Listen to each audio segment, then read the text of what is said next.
Ada sebuah penelitian para sejarawan yang mengungkapkan agama Hindu berasal dari Nabi Nuh. Lalu agama Buddha berasal dari Nabi Zulkifli. Dan Nabi Luth adalah nama lain dari Laos, pendiri dari agama Tahu di Cina. Di video beberapa waktu lalu, kita pernah membahas tentang hubungan Buddha dan Nabi Zulkifli. Dan di video kali ini, kita akan coba membahas tentang benarkah Nabi Nuh ini punya hukum gaib dengan agama Hindu. Sehingga kisah Nabi Nuh ada di dalam kitab atau manuskrip Hindu. Untuk itu, di video kali ini kita akan membahas tentang kisah Nabi Nuh dalam agama Hindu. Assalamualaikum warahmatullahi wabarakatuh, Sobat. Beriman yang dimuliakan Allah. Mohon bantu channel ini untuk terus berkembang dengan cara like, comment, subscribe. Semoga kita selalu dalam keadaan sehat walafiat dan dimudahkan datangnya rezeki dari arah mana saja. Amin ya robbal alamin. Nabi Nuh dikisahkan dalam 3 kitab suci di 3 agama, yaitu terdapat di kitab suci Yahudi, Kristen, dan Islam.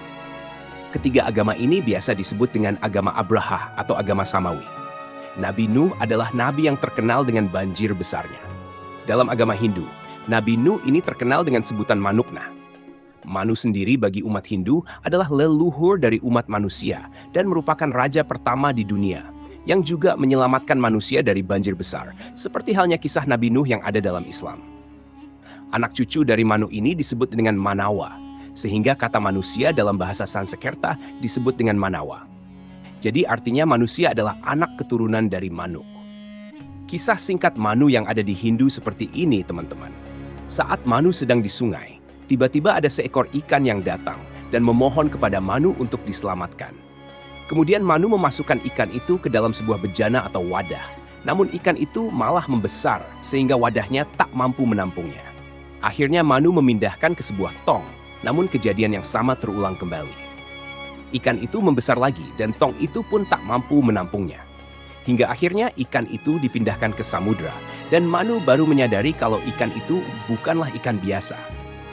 Ikan itu ternyata adalah awatara dari Dewa Wisnu yang memberitahu Manu kalau akan ada banjir besar yang menghancurkan seluruh kehidupan.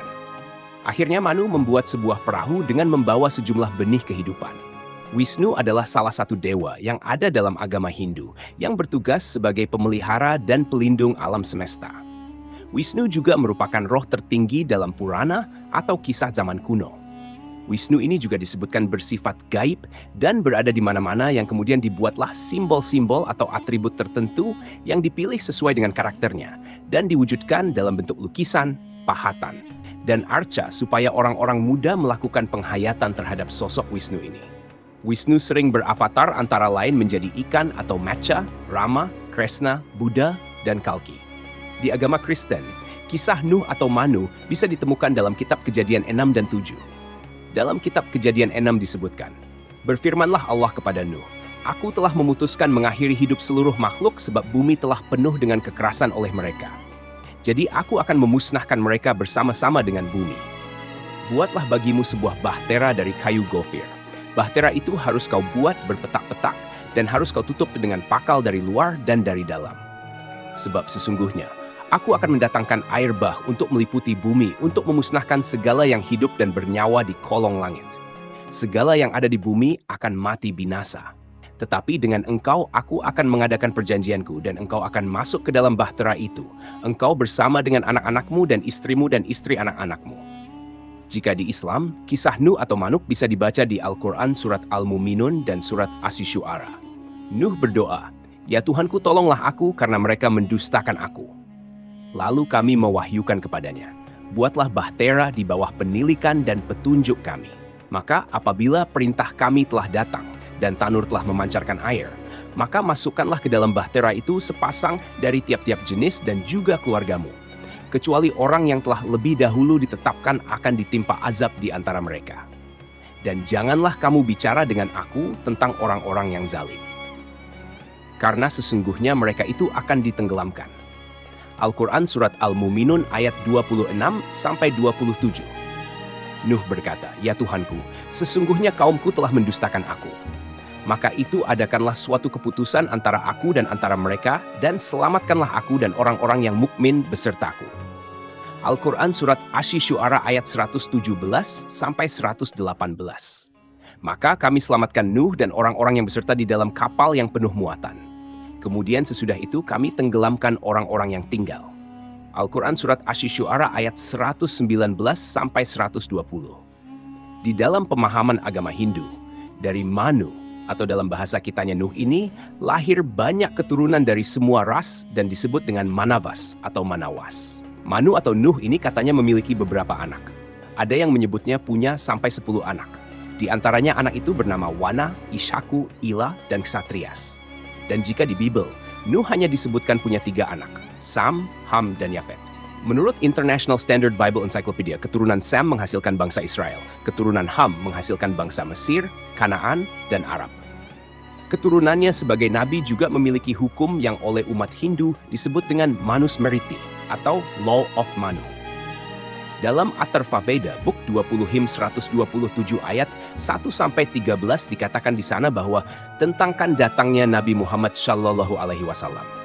Di sana dikisahkan dia adalah resi yang naik onta atau unta. Tidak mungkin itu orang India, karena resi India atau Brahman tidak boleh naik unta.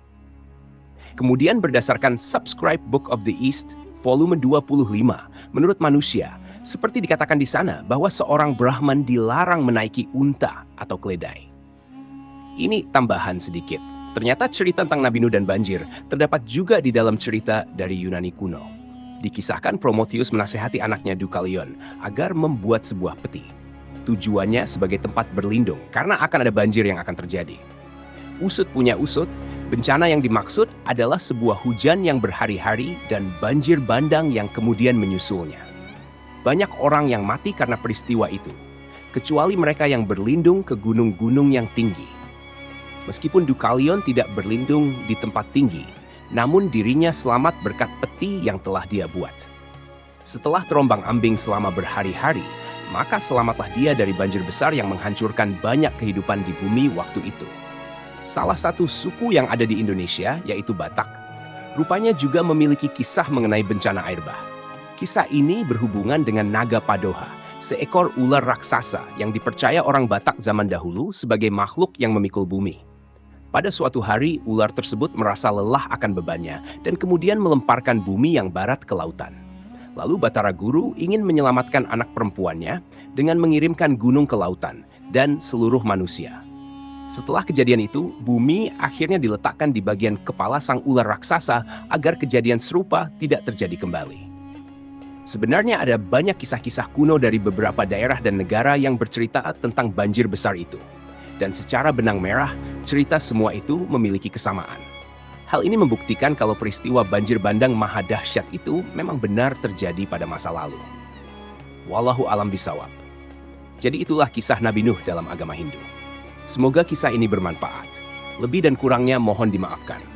Yang benar datangnya dari Allah Subhanahu wa Ta'ala, khilaf atau keliru itu datangnya dari saya pribadi sebagai manusia biasa. Sampai ketemu di kisah-kisah seru yang penuh makna selanjutnya. Saya akhiri. Wassalamualaikum warahmatullahi wabarakatuh.